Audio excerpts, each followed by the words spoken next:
So, hi guys, I am Yashi from My Captain, and I welcome all of you to yet another live session by My Captain, organized in collaboration with QFUS.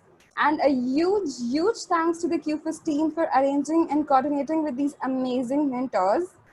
Well, now is the time when we welcome our speaker of the evening. Um, so, for those who don't know, Prakul Bansal did his engineering from NIT Uttarakhand in computer science, and now he's a software development engineer at Amazon. Uh, wait, right, I think Prakul, are you there? Can you hear me? Hello. Yeah, hi. So Prakul has been working with Microsoft for past 2 years, and he has previously worked with i3 Consulting and Equifax as a business analyst. With a BTech in mechanical engineering degree from IIT Kharagpur, he completed his MBA from IIM Lucknow, and he has always had a keen interest in project management, business, and product strategy. And well, that's what he'll be discussing with all of us today. So, hi Prakul, how are you doing? Hello. Hey, thanks for the introduction and the kind words. I'm doing great. How is everyone doing? How are you doing? Oh, we're all great. Awesome. Awesome. Yeah. Yeah. Like, I would give a quick intro about myself first, and then probably, let's get into the discussion Yeah. further. So Sure. yeah, as you mentioned that I've been working with Microsoft for last 2 years as a program manager now. Let me talk a little bit about my Microsoft role and work, what I've been doing. So right now I'm a part of the team Um, for the Bing Prakul, Activity. uh, Hello. Prakul, is there a problem with your video? I am not sure. It says me you cannot start your video because host has stopped it. Okay, Yeah. you should be able to turn it on now. Can you Okay. check it again? Yeah. Please. Yeah, great. Okay. Great. Yep. Okay. Sounds good. Hello, hey everyone. Hi. Thanks for the introduction again. Yeah, let me quickly talk about my Microsoft work a little bit more. So right now I'm a part of the team where we drive the shopping ads for the Bing search engine for international markets. Okay. And yeah, as a part of the team, I'm kind of responsible to drive the team along with me and have a vision for the product. As for an example, I can talk about the global expansion that we want to strive for.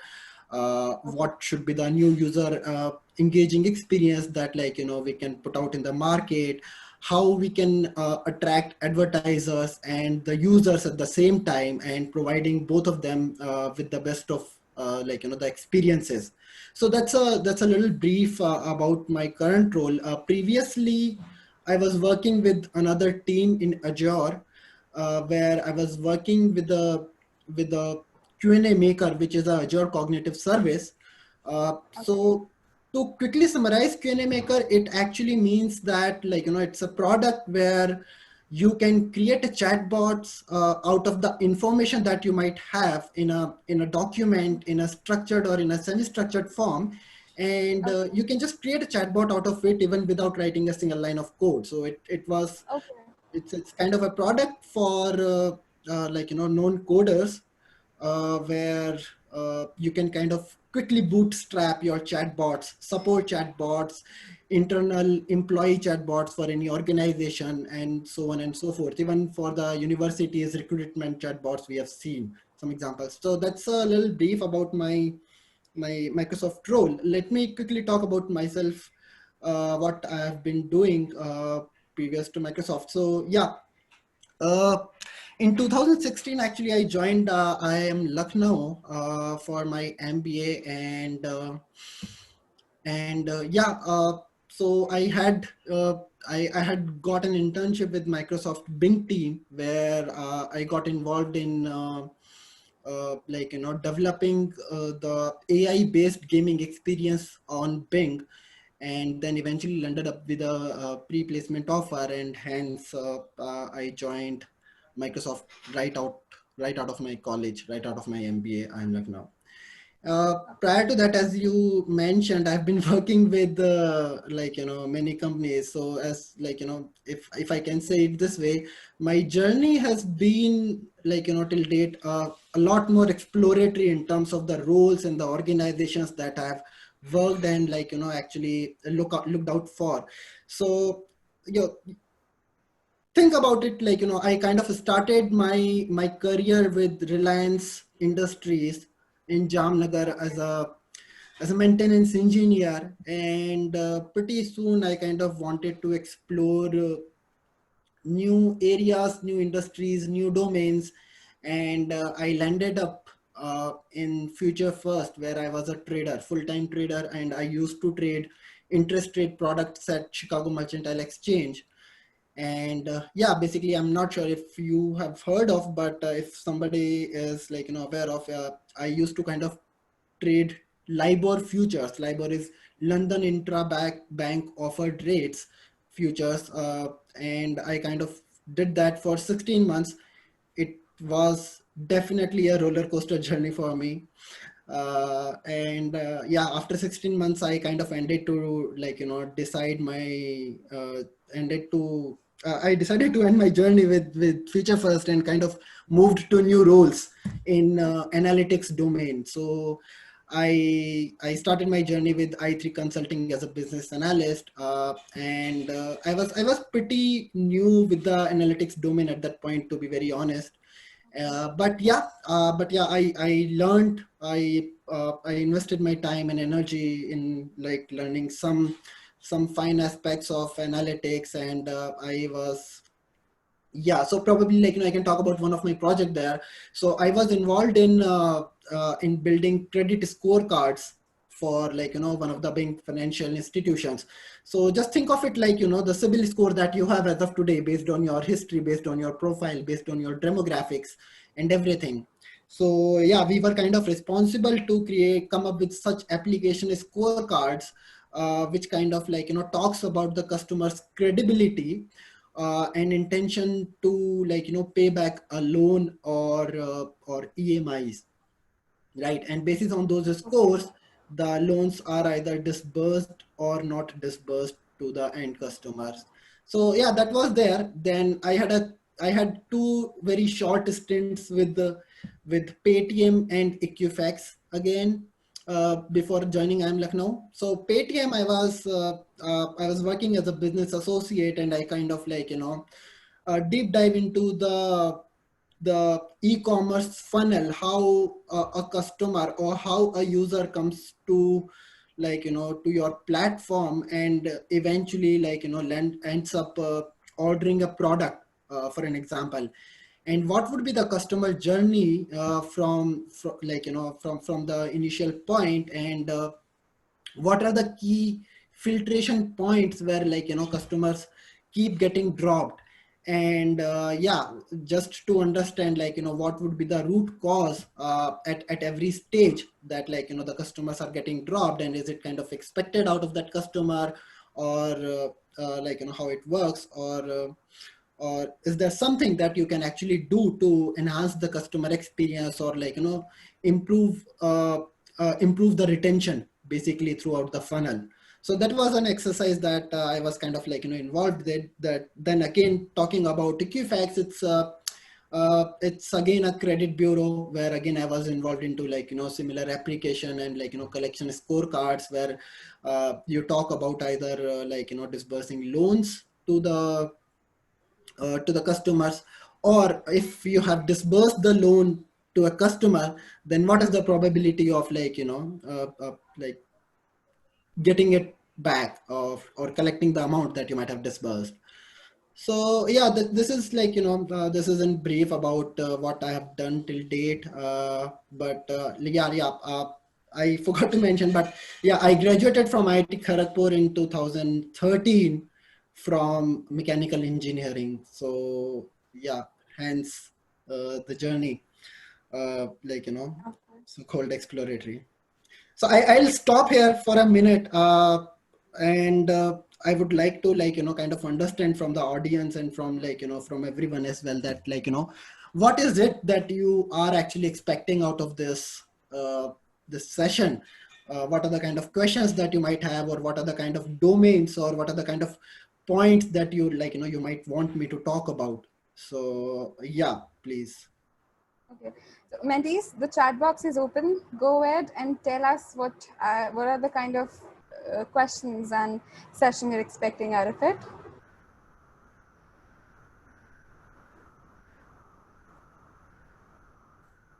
So the topic is actually pretty new for our mentees.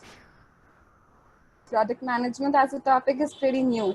Okay. So I think we should explore it on our own and see where it goes. And if they have any queries in the meantime, we can go ahead and take them up. I think yeah. Sounds good. Yeah. Okay. Yeah. Yeah. So tell us something about the kind of experience you had in Microsoft, the work culture there, and everything that you experienced in Microsoft. Sure. Right. So let me start with the work culture at Microsoft, okay? And Okay. I can eventually move on to my experience. So I believe, like, Microsoft is uh, a very free company. A free company in sense, why I'm using this word free is, I think you have the leverage to define and to decide your pace at which you would like to move in, in your career. So for an example, I can say, to be quite honest, what I've seen people at, both extreme ends, where people just strive through their work, their product, and they are engaged the day and night in building their products and enhancing their end user experience, every second. I think that's one key thing that I got out of it, that people here are actually, striving to improve the end user experience rather than a product. Okay. So I think that's the best thing that I learned out of here. What comes first is not your product, but your user, but your customer who is actually going to use the product. You never start, I don't think you start with a product and then you start building it and then you start getting, some kind of customer feedback and everything. Probably the first stage is to identify the problem. What is the issue that customer is actually facing, or what is it that your customer or end user is expecting out of your platform? We have seen it happening many times that, let's say we ended up building a product for use case A, but 80% of the users were using the product for use case B, but not use case A, right? I think those are the kind of, fine inputs that you need to get from the user, and just to understand their expectation, that, what is it that they actually want and that they expect out of the product. So okay, talking about the Microsoft as at very general, I think the team members, I think the the kind of environment that you have around such genius people is just amazing. Okay, it's just very energetic, it's just very enthusiastic, and I think it gives you the freedom. Like, let's say at this moment, probably you are in such a position where you might have to, or you actually want to kind of prioritize your personal life over your work life, right? We all get such situation and such points in our life, and I think this is where the Microsoft, is probably the best till date I have seen. And I have been through multiple organization, but the kind of culture, the kind of understanding that I have seen here at Microsoft, uh, I don't think, at least, I have seen anywhere else. But yeah, having said that, definitely I have, this is coming out of my very limited knowledge, and I think there's a lot more for me to experience as well. So yeah. Okay. Okay, so tell us something about your roles and responsibilities as a program manager. Okay. Uh, so okay, let me, talk a little about the three words here. program manager, product manager, and project manager, right? Because even when I had joined this domain, this stream, I was kind of pretty confused about what is the difference between these three. And then I can quickly talk about what I've been doing as a program manager and what are the kind of key things that I've been focusing on. Sure. So uh, talk about these three things, these three roles, product manager and program manager. I think it is very organizational specific if you think of it this way, right? In Microsoft, you will see only program managers. I think the the product managers would be probably the 1 or 2%, and it has been kind of deprecated. The role has been deprecated. But if you go to any other organization, like for an example, like Amazon, okay, or Flipkart, you would see there are different product managers and program managers. So I think it is kind of very organization specific, that what is the role that you would be assigned as a product manager or as a program manager. Okay. Now, if I talk about my specific role, uh, so think of it like in a one line, if I want to put it, we have a saying that a program manager or a product manager is the mini CEO of the product. Okay. That's how you can quickly summarize the product. So now think of it this way: you as a owner of the product, you have to drive the product. You need to have a product vision. Where is it that you want to take the product in, probably let's say next 6 months, next 12 months, and probably next 5 years as well? Where do you see your products? What are the use cases, or what are the key requirements that you see from your customers? Um, Sorry. Yeah.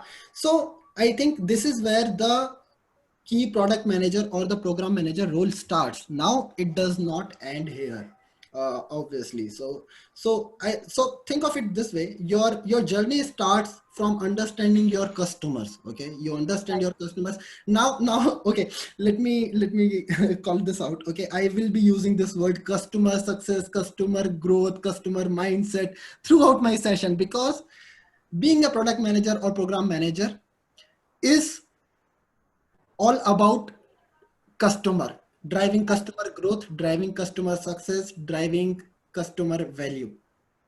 Okay.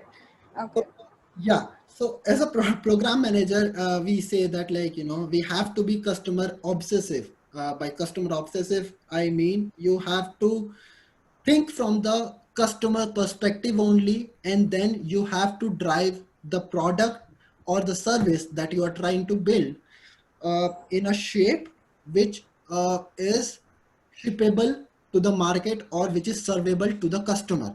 So think of it this way: right now you have a pretty big vision for your product, for your customers. Right now, what you would have to do eventually is probably kind of create a roadmap to have that product in your in your future, in your timeline. And you would have to eventually first step is to come up with a minimal viable product, as we call it, MVP. Right now, MVP kind of talks about just satisfying the customer requirements, just satisfying the customer needs.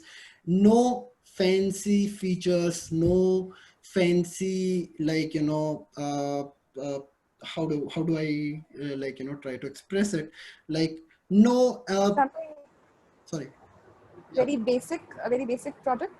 Yeah, you can call it very basic product, where I'm just serving the customer purpose, nothing else. Right. Right. So Right. this is where I start ideally ideating and designing my product.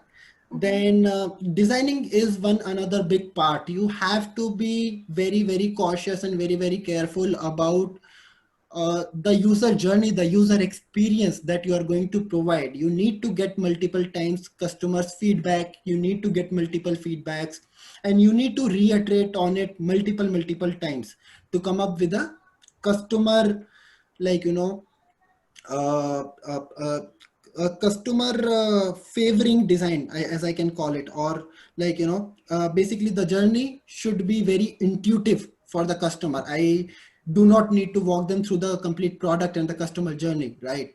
Basically, they should be able to figure out on their own. Once you have, So, yeah, Prakhar, before we move ahead from this, Menti has a question. What do you mean by product exactly? I think it's a very basic question, and we should take this up before we move ahead. yes, What do yes, you mean by product? okay. What do I mean by product? So think of it, think of a product as a as a as a product or service, which is like basically a medium via which you are trying to provide the customer some value. you Right. are Okay. you are providing them, like, some value. It could be in terms of like, efficiency. It does not need to be how do I call it, it does not need to be a definitive value. It has to be some kind of efficiency that probably you are providing them. Okay, probably you are just saving their time, probably you are just saving their effort. For an example, Amazon app. Okay, Hmm. you go to Amazon app, you order whatever you want to quickly, you can explore all the products and you just quickly order. What are you getting out of it? You are saving your time, you are saving the effort to go to the market, and if the product is not available, then roaming around and looking out. So anything that is providing value to the customer, I can call it product. Right. Okay. Right, that's Okay. that's where you can start. And it can be a service. It does not have to be a tangible product only. It can be just intangible value that you are providing to them as well. Right. Right. Okay. Okay. So uh, let's.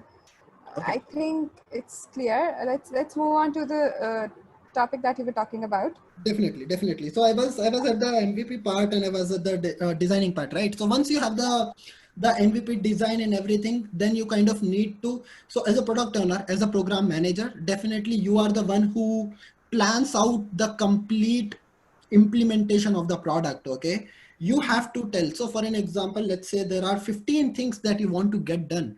Now I think this is one very important aspect of being a product manager.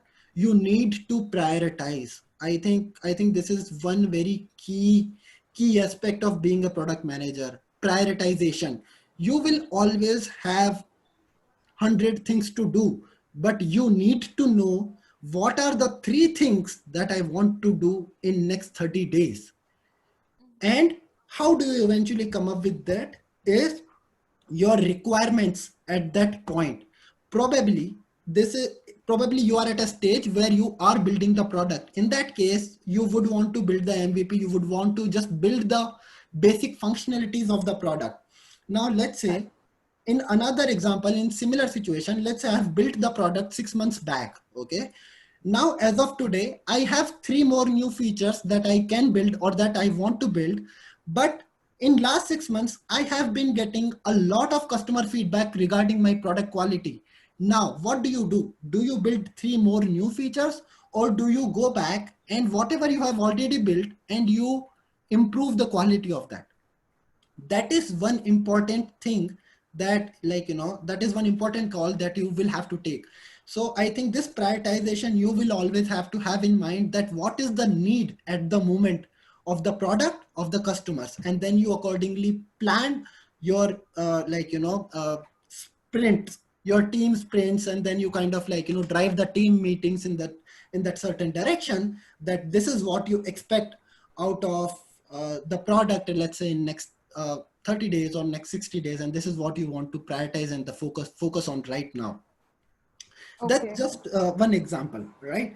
And once you have built the product, one very key aspect is to get the customer feedback, which is something which will actually kind of enhance and drive your product in future as well. You might have a, like, for an example, you might have thought of 12 services or 12 features that you had initially thought of in your product, and after releasing the minimum viable product, after releasing the MVP, probably your customers found that product very helpful, but probably not for the thing that you had initially thought of, right? Right. Probably they are finding it very useful, but for something else, but they're consuming it in some other way. Then you get that feedback and you drive it and you build it as they want to use it, not how you want to build it. Right. It is very important to understand how your customers are using the product, and Right. then you get that feedback and implement that feedback in your product in, like, going ahead. I Yeah, okay, so that is one part. And I think, like, whatever I just kind of mentioned, it's kind of a loop process. Once you have the customer feedback, again you would have 100 things among which you would have to prioritize top 3, and then you go back to the ideation phase, then come back to the design, and then implementation, and then eventually again like, you ship those features or whatever you think is most important for the product right now. So it's, Okay. so you call it generally you generally call it, like, waterfall method. Coming from ideation to design to implementation to customer feedback to shipping, Okay. and then you go in the loop. So yeah, that's quickly that's very in brief about the role, what you do. Then I think one very key important aspect of being a product manager is managing stakeholders. I think probably that part consumes about 60 to 70% of my bandwidth at least. Now it completely depends on what role, what product you are working for. So as I was earlier talking about, right, in Flipkart, you might have different product manager and program manager. So in those cases, generally the product managers are the ones who build the product, and product and program managers are the ones who actually drive the success of the product. Right. If you think of it, there is a very fine line between these two, building a product and driving the product. But at least for Microsoft, if I can talk about my role, I do both. I am responsible for building the product, I am responsible for driving the product as well. And managing key stakeholders is a very crucial part. So for an example, when I'm in ideation phase, I would want to technically probably have some kind of focus group discussions among customers. I might want to talk to some customers separately. I might want to get teams feedback. I might want to get, like, I might want to float a survey to understand what might be their requirement, what is their demographics, or basically anything, for any insights, for any findings, and how do I actually consume that insight. So one another important thing is, you will have a lots of data. It's important how you consume insights from that data. I got some data from customer focus groups, from some surveys. Now how I'm implementing that information, that insights into my product building, is what have to start at the ideation, product ideation stage. Once I have the product ideation, once I have a, like, minimum viable product in my mind, in my brain, that, like, this is how I see my product building and, like, growing in future, then I go to the design team. Hey, this is what I want to build, this is what I want the user journey to be. Please help me out in how, or how I can make it, like, most frictionless, how I can make the customer journey most frictionless. They might have to click the least number of times, what are the kind of key things that they might want to choose or select, and basically designing throughout the UI and UX is another, like, another stage. Then probably after that stage, again I would want to go back to my customer, show them the initial design and try to get their feedback. Hey, what is it that you like in this? Hey, what is it that you don't like in this? And then again, it's an iterative process. Once I finalize my design, I go to the team, I kind of, like, spread it out over over the sprint, that, like, let's start at this place and then eventually land at this place. And then I kind of, like, would have something in mind that from 3 months from today, I want to launch my product. If I want to launch my product, product building is not the only aspect that I will look for. Now I will have to go for the documentation of the product, right? I want to make it very easy so that if anybody comes to the documentation, they read, and it should be very easy to read and understand. I have to think from the marketing perspective of the product. I want to market it as well, right? I need to know that customers are actually learning more about the product. And then the customer acquisition is another part of, like, let's say it's a next step of the marketing, right? Once customers know about my product, would they actually be willing to, like, use I my product? Will I be actually able to acquire those customers? right, Customer acquisition is another part. Once customer acquisition happens, then customer retention will be another challenge for me, right. right? And at, at throughout all of these stages, I will have to interact with lots of stakeholders, and how I manage between those is really, really important. So development Okay. is one, and then UI team would be probably another team where, like, there's a special UI team who would actually help you building a product, building the Right. design. And after once you have, like, let's say in 3 months I want to launch the product, then I would want that in 2 months I want the product to be ready, because last 1 month I want it just for testing. Once I have done the, like, throughout end-to-end testing of my product, then I would probably find some bugs, some gaps, then I would go back to my team, and then I would kind of set my expectations that this is what I'm expecting at the end of 3 months. And then, yeah, it's again, like, as I mentioned, it's an iterative process. So you end up with a product, and then it goes from there. You get customer feedback, you go back to the ideation phase, and then go back to the design phase, and then you see if this is working for the customer, if customers are actually using it in the way that you were expecting, or basically what are the learnings you can get out of the complete customer journey. Basically, I think I've talked a lot. I'll stop here for a few questions, if, like, uh, Yeah, yeah. something that you would like to. Okay, so let's take a couple of Menti questions that we have here.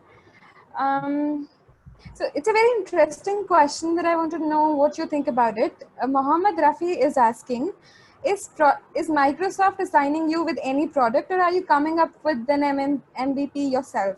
Okay, that's a very, very interesting product. That's a very interesting question. Okay, Right. uh, I think are you have a chance to do both. You have a chance to do both. Okay. So right now, as I told you, right, I'm working for the Bing advertising now. This is some product where I kind of, like, actually interviewed for, got selected, and I joined the team, right? And if I want to talk about my last product now, let me tell you the story of that product. That product is uh, like, that product is the end result of a hackathon project. That Okay. that was, so every year you have hackathon, right? Hackathon, where you kind of come up with your ideas, come up with your, like, basic, probably just ideas, or some functional product, very, very, very, very basic. Okay, and then you kind of Right. present it to the leadership team, and, like, it goes to the leadership, literally, right? And then kind of, like, they kind of decide on, they kind of just try to understand what are the customer value that you're trying to provide, and, like, what's the scope of uh, this product, basically. So that idea had started as a very basic, like, chatbot idea in hackathon project. And when I was talking about, like, enhancing or evolving your product around customer feedback, I think that Q&A maker product I was working for is a really, really, really great example of, like, of this aspect, because it started in a very, very different manner. When it started as a hackathon project, in 6 months, sorry, in 6 months, it was at a very different stage. And let's say in almost 1 year, we had kind of launched the MVP, as I was talking about, and it was a free MVP, right? We put it out for everyone to use. There were many, many enterprises who used it. And then for 1 year, it was just in free trial. It was just in free trial. And 1 year, we collected feedback, only feedback. What were the enterprises that were looking out of this product? So, for an example, I'll talk about some use cases that we really got to know from the initial feedback from the customers. So for an example, there's a organization, right? Now internally, probably, let's say I'll take one example. When you will be going and joining an organization, so you would have like 1,000 questions while joining an organization's HR related questions, your growth related questions, what are the opportunities available in the company, how easy is it to switch the domain and things, right? Now probably all of this information will be documented in 1,000 HR documents, right? Right. Either one thing is you would want to go through all of those documents, but would you actually like to? Let's say I want to just learn about the travel reimbursement policy. Now, either I go through that 1,000 page documents and I just like, look for where is the travel reimbursement policy. But now what enterprises wanted to do was they wanted to put all of this document in the Qnamica service, and then I can just create a chatbot, put it out for every employee. Now, as an employee, I want to learn about travel reimbursement. I'll go to the chatbot and I'll just type travel reimbursement, and it will fetch me the correct answer, and it will catch me the correct policy or the steps that I have to follow. Now what it does, it saves a lot of time for HRs. It saves a lot of time for me as an employee. It improves my productivity.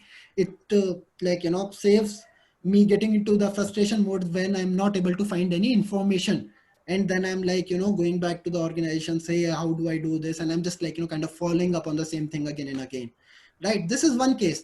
Another case could be universities wanted this product.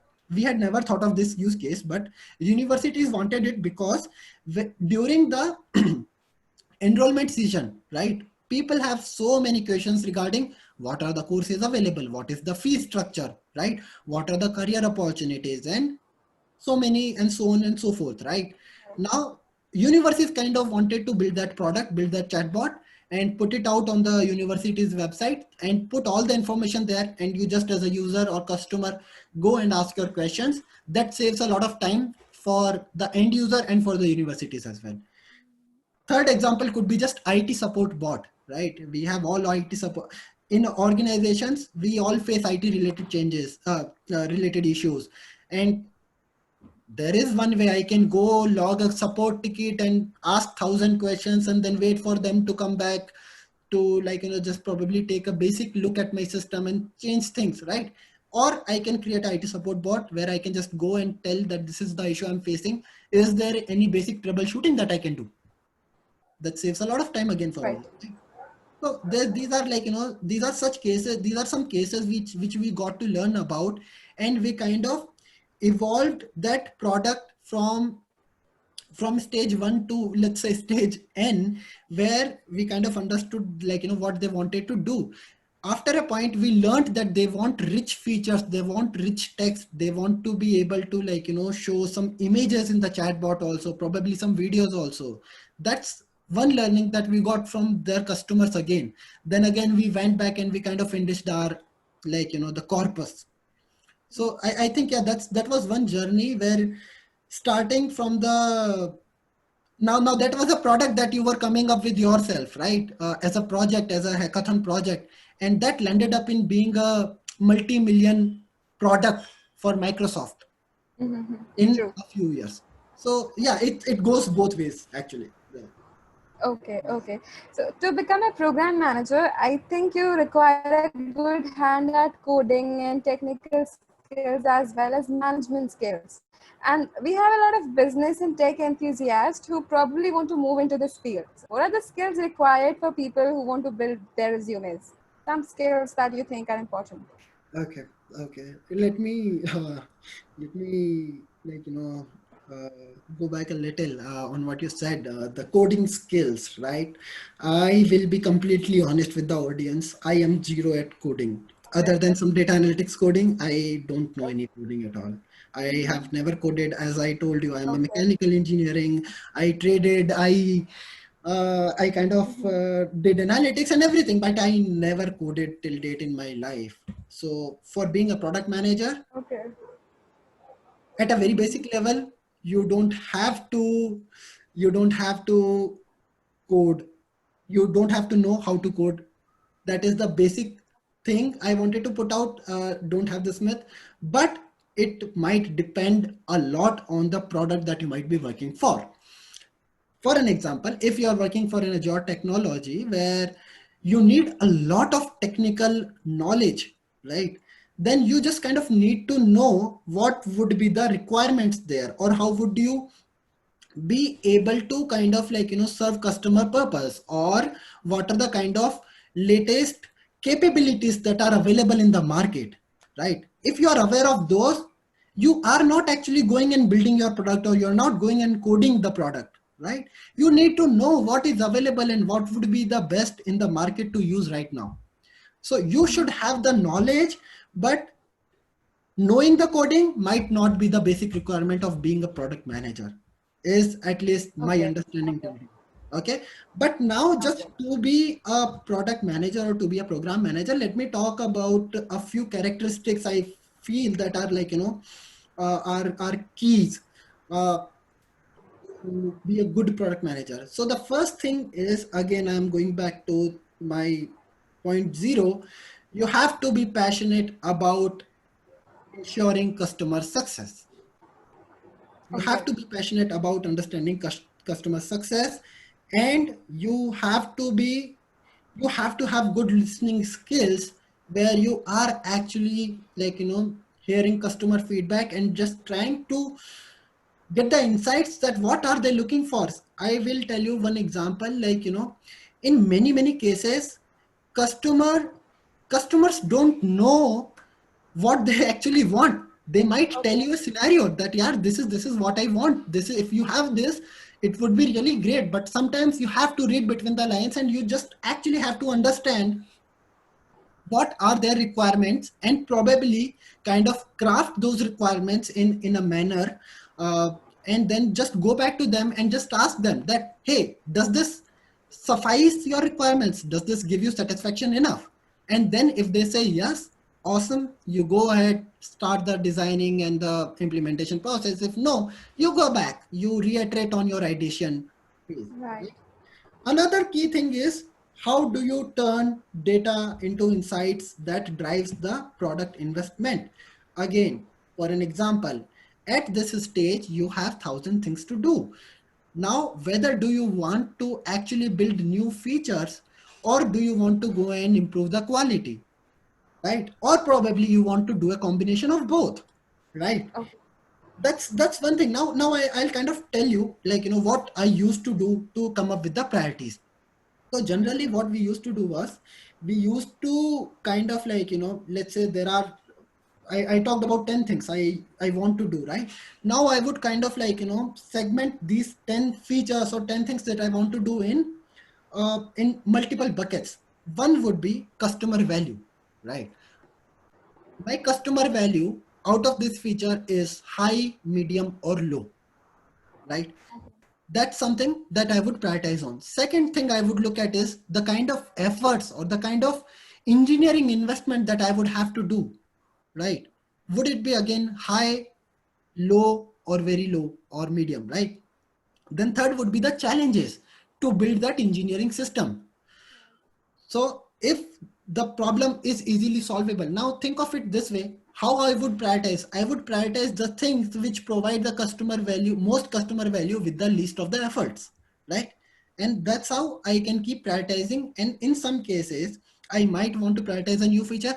I might want to prioritize a product existing quality, because if out of 100, my, let's say, 60 customers are just complaining, if I'm adding, let's say, 3 more new features, probably that might not help me, or that might not help my product. But let's say if I'm able to reduce that D set, the customer D sets, right? Then I might actually like, bring that customer, that product quality to at least an optimum level, or at least at a ground zero level, that like, this is at least what we should have. So you would have to have your baseline everywhere, in terms of the designing, in terms of the quality, in terms of the like, the capabilities or MVP that I talked about. So that's another angle to look at it. The third thing important, that is important, is uh, you need to know about the business for which you are actually building the product. Let's say, for an example, if I am building an advertising product, I actually need to know what advertisers want and what end user also wants. it can't be just one way. It can't be just like, I'm just enhancing the search engine and I'm just enhancing the experience for the end users. I'm just making it fancy for us, for end users like us, just to go and click on that ad. That might get me some revenue, but that might lose me some advertisers, because they might be getting some very high cost per clicks, right? They might be getting very poor conversion. They might be just getting unnecessary clicks. They might not be getting the good quality of the end user traffic, right? I need to understand what advertisers also want, how they are actually planning their product. For an example, I'll give you a very good example of this COVID-19 situation, right? So during this COVID-19 in Europe, or in actually everywhere, right? All of these stores got closed, right? So Right. now, what has a new trend has started very prominently in Germany, at least in Germany and UK, that advertisers have started a new kind of advertising, which is called curbside pickup. I Let me little talk about it. So I can sit at home. I will go search for my product. Let's say Adidas shoe. I wanted to order Adidas shoe. I will go search for product. I can see those stores, the local stores online, right?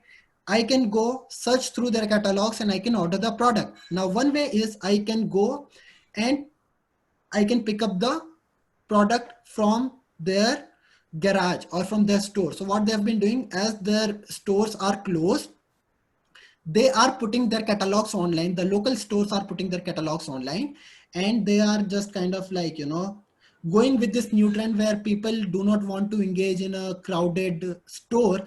They will just order the product from home and they will just go and pick up the product, because they don't want to take the risk of the product not being available when they reach the store, if they want to buy in the store itself, from the store itself. So this is called local product and the curbside pickup. This has come up very aggressively during the COVID-19 situations. Now you need to understand, this is something that advertisers really look for. Then you start building on that feature, that requirement, because this is something that will actually drive some traffic, right? So that's where the business understanding comes into the picture. The third, not the last, but very important aspect. One more aspect is, you actually drive the team. You are the leader of the team in many senses. Okay, you rally the team and the customers around a point of view. For an example, yeah, definitely leadership skills is something that you really have to do. You really have to keep your team motivated and enthusiastic enough, and they should feel that they are adding value to the community, that they are really adding value to the users, right? And uh, and yeah, I think this is something that I can keep talking about. Leadership skills is not a small thing, but I think this is really important aspect of being a product manager. You really need to drive the team and the advertisers, as I talked about, managing key stakeholders. I think this is where the leadership skills come into the picture Right. as well. When you are driving 10 teams together working on the same product, one is UI team, one is marketing team, one is sales team, one is document team, one is engineering team, and you are driving all of them in parallel to come up with the same success story. I think that's how you do that, how you drive those teams is a key thing to be a product manager. And one more important thing, you drive the team culture. You 99.99% of the teams, you drive the team culture. How you drive your scrums, that's how the team's gonna behave. How you drive your team meetings, that's how the team's gonna behave. How you actually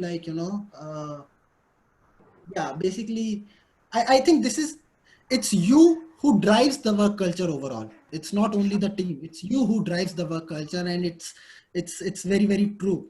And it's very important to have a growth and learning mindset.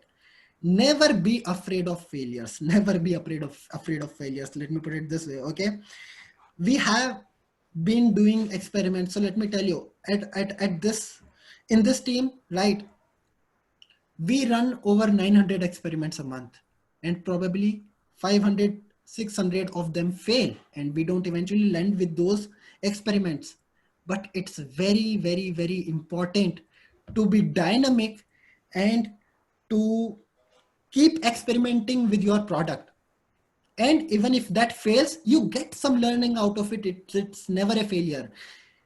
Anything new that you do, it's never a failure. It's something that you will know either this is something that customers like or this is something that customers don't like and I never want to do it again in my product. So it will never be a failure. Trust me, as a product manager, it will always be some good amount of learning for you. So I think, yeah, these are some kind of key things that like, that would drive you to be a product manager. I think we have some minutes left. Yeah, I'll be open to more Yeah. questions now. Yeah. Okay, so do you guys use a specific sets of tools and softwares? So for example, like at least for me, the tools that I use are pretty internal, right? Those are Okay, not okay, available to outside uh, uh, customers or outside people basically, right? But okay. at a very generic, like, I can talk about a few tool type that would be super super helpful for you to go through. I think one key aspect for being a product manager is having a roadmap. You need to know what is it that you want immediately, what is it that you want in near future, what is it that you want in long term.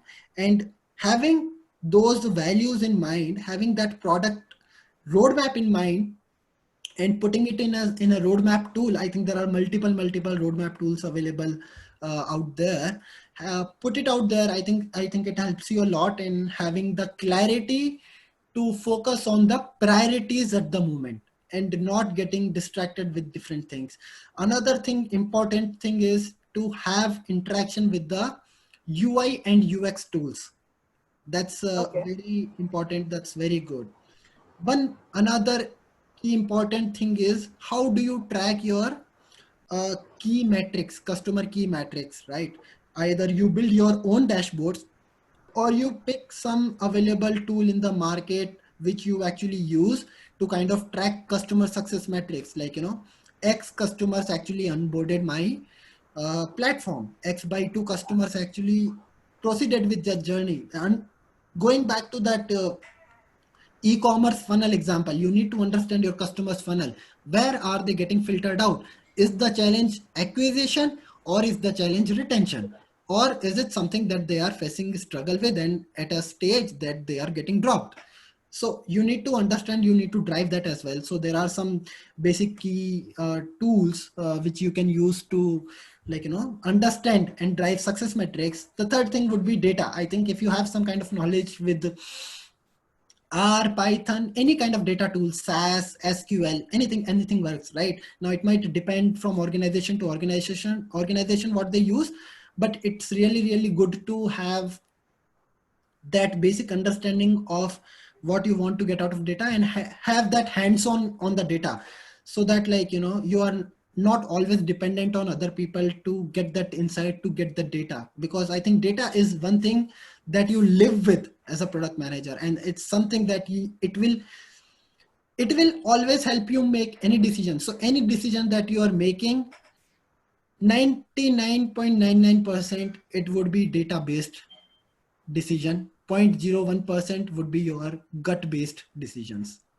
is how I feel. Okay. And you Okay. would have to kind of, like, base those decisions on the data, on some logic as well. So that's yeah, another thing. So some data tools also help. Okay, so let's take up a few Menti questions. There are a couple of questions in the Q&A box. Pranav is asking, what difference did IIM made in the job that you're doing? Okay, that's a good question. Okay, so for me personally, I think from IIM I wouldn't talk about the like,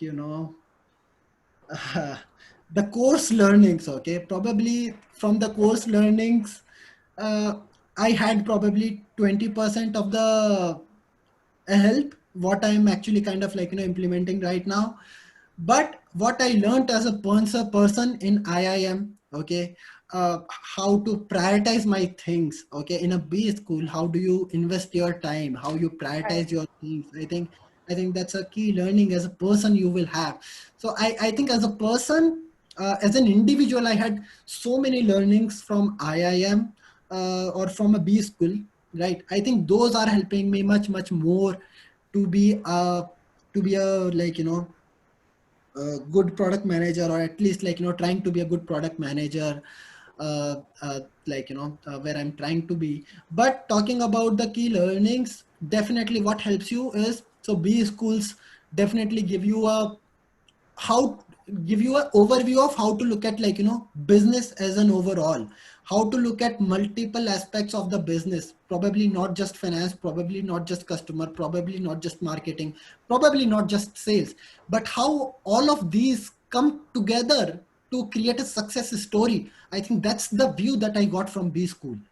I think that is very important. That is very that's a very key for you to have, that how all of these, like, are entangled with each other, and how all of these are intertwined with each other, and then they move together. It's not something that, like, you can move one of the own domains or one of the directions. It's something that you have to, like, keep in parallel. All of these have to be, like, driven in parallel. It's not something that you have to you can focus on only one thing or two things.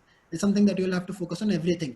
And just one more last thing, one thing that you learn out of B schools are frameworks, the structure. I think the structure and the like, managing the things in a organizational way is very is what I learned out of B school. Structuring how to approach the problem is where it helps a lot. If you are not structured, you will get randomized, you will get distracted with a lot of things that you might not be trying to solve at the moment. But having that structure, that clarity in the mind, that this is the problem that I want to solve. So as a product manager, you always need to know that what is the problem that I'm trying to solve. You never go to the product, you never go to the solution. The first stage is, what is the problem I am trying to solve? That's the key aspect. So I think having all of these clarities is where I am uh like, uh, yeah, I think I am helped me. So I see one more question from Pranav. I am teach you to be good communicator or thinker. I mean, those colleagues, I think are definitely the kind of environment that you have is very important. This is very important, right? It kind of pushes you to think a lot more, because the kind of diversity that you will have, you are having a arts student, you are having a dentist, you are having a doctor, you are having an engineer, and you are having a, like, you are having people from many other streams, commerce and everywhere, and they are eventually studying the same thing. And then in a class discussion, you are seeing their point of views, which is coming from very orthogonal directions. I think that helps you a lot to broaden your thinking, I believe, to broaden your thought process, that, like, yeah, definitely I was thinking from these 5 angles, but there are 15 more angles that are possible out there. And I think that is something that helps you empathize with your customer, that, like, I am thinking it this way, I would like it this way, but yeah, definitely there could be more possible ways that you might like it to be. And Right. that is something that is key to understand. Okay. So Ritika is asking, what kind of courses or work experience do you need to be a program manager? Okay.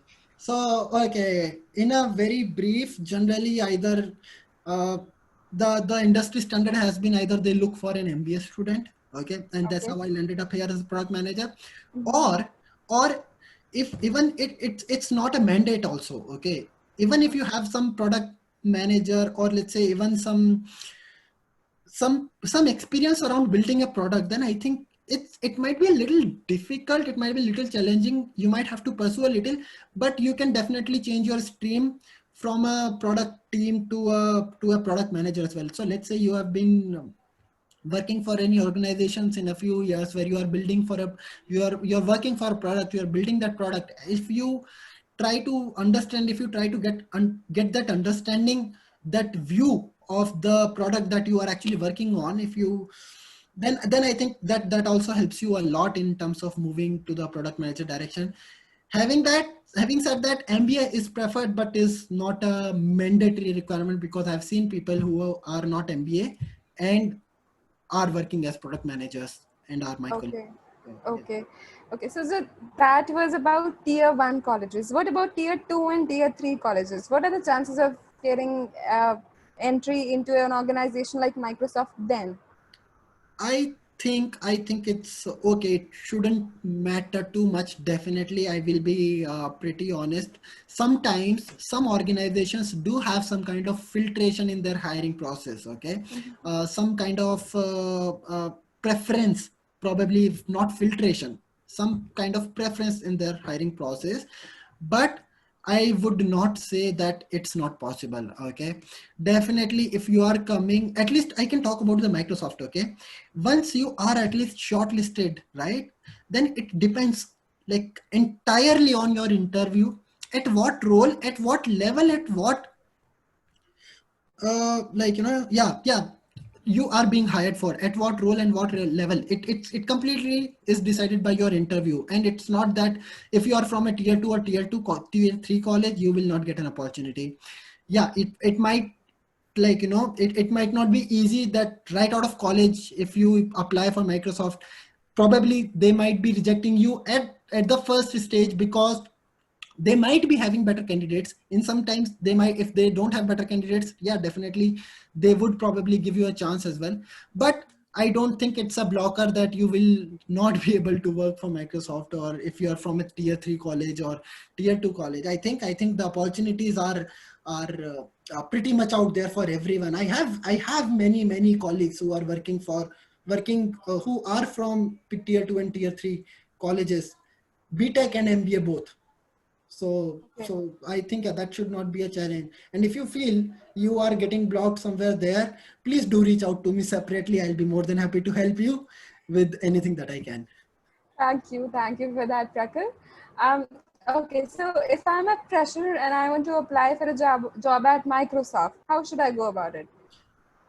So generally, at least, the Microsoft trend, what I've seen is generally they do go to the campus for hiring, for Okay. majority of their hiring, at least the freshers hiring, right? But definitely, if you go to the Microsoft career portal, you will see thousands of opportunities there. Let's say, even if I want to switch internally also, I would go through that portal only, that you can go Okay. through. So Okay. at that point, for the new team, you and I will be the same candidate. Will not be much different. We both can be interviewing for the same role, probably 1 year down the line or whenever it is.